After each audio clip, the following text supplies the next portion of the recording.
me cilat jam ballafaqu e dhanë, sepse në vizitën që kam pas vitin 2025 jam vëzhgu nga personeli paraburgimit dhe nga 2 kamera të cilat gjatë gjithë kohës kanë regjistru komunikimin dhe bisedat që kam pas me të paraburgosurit. Pra, raporti konstaton se mbikëqyrja sistematike për qëllime tjera përbën ndërhyrjen në nenin 8 dhe në përfundim raporti vlerëson se kjo kornizë krijon dyshime serioze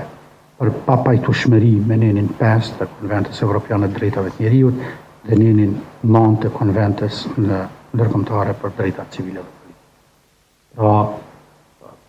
për ne të tregon që shqetësimet që i kemi ngritur në vazhdimsi, jo vetëm që janë konfirmuar, por edhe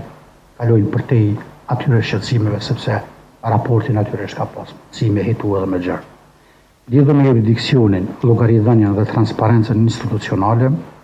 raporti ngrit shqetësime serioze mbi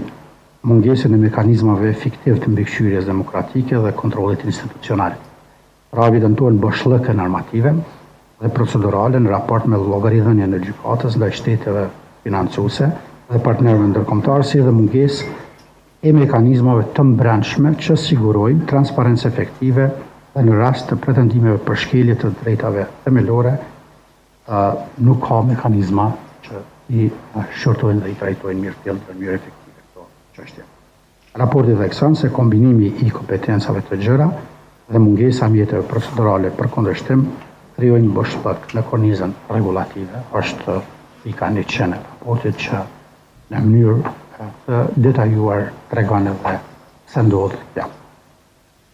Sa i përket standardit të gjykatës kompetente të pavarur, të anshëm dhe të themeluar me ligj, një prej kriterëve ose standardeve për gjykim të drejtë,